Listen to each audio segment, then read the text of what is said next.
Henry Ford aparece en todos los libros de historia. Fue el introductor de la cadena de montaje y el creador de la gran industria americana del automóvil, entre tantas cosas. Sin embargo, hay un lugar donde se le recuerda por otro motivo. En plena selva amazónica, quiso crear un modelo de ciudad fiel a sus convicciones. Pero, ¿cómo era esta ciudad? ¿Por qué fracasó? ¿Te interesa conocer esta historia? Para eso, nos dirigimos a Forlândia, en Brasil.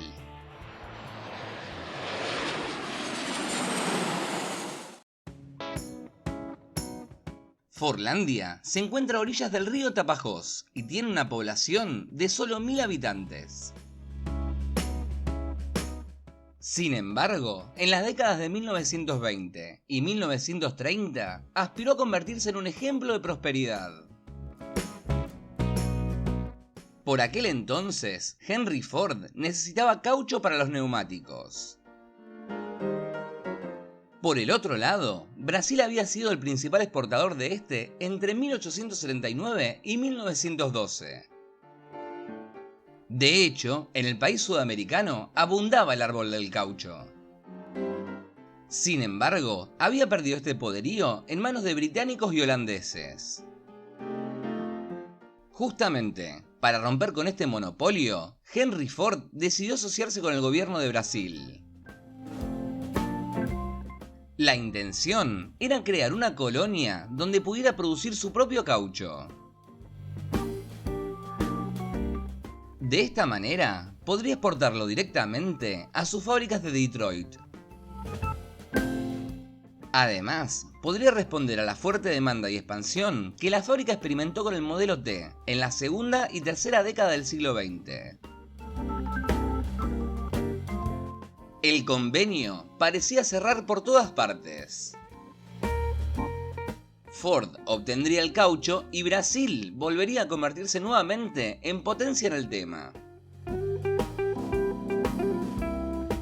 Para que el proyecto se lleve a cabo, Brasil le concedió 20.000 hectáreas de terreno en pleno Amazonas y a cambio recibiría un 9% de todos los beneficios.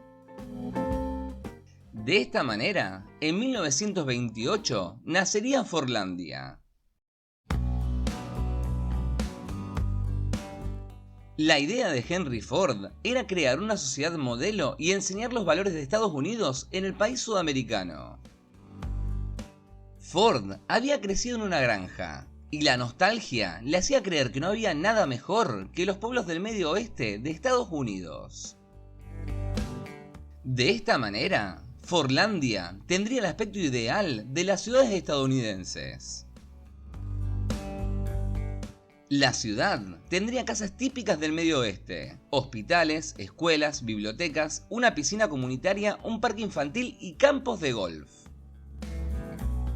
Y, por supuesto, una fábrica de caucho. A los trabajadores le ofrecería un buen sueldo, además de vivienda, salud y educación gratuita. Todo sonaba perfecto, pero no.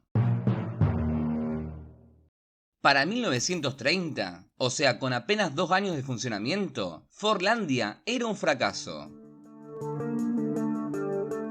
Los trabajadores de la zona no sabían cómo cultivar el caucho, y además estaban hartos del proyecto y de las costumbres americanas que trataban de imponerles.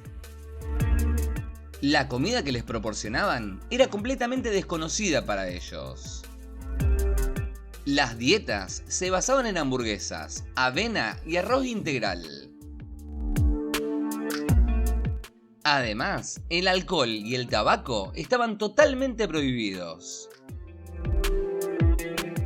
Este trasplante cultural causó varios de los problemas que aquejaron a Forlândia. De hecho, hubo frecuentes sublevaciones por parte de los trabajadores. Por ejemplo, en una oportunidad, los trabajadores decidieron romper sus relojes y echaron a los gerentes y a los cocineros a la selva. En otra, el personal directivo tuvo que escapar en barco y apelar al dueño de una línea aérea para que llevara personal militar brasileño al área. Claramente, las cosas no iban para nada bien en Forlandia. Por el otro lado, los administradores estadounidenses tampoco resultaron ser los ideales.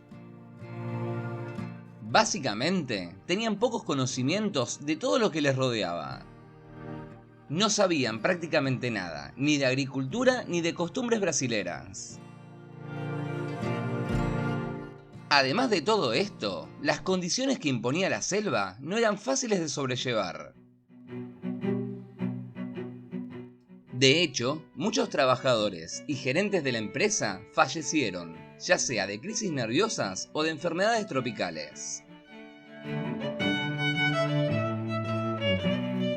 Finalmente, en 1945, la utopía de Ford llegó a su fin. Los estadounidenses empacaron y se fueron a casa. El lugar fue abandonado y el nieto de Ford volvió a vender los terrenos al gobierno de Brasil.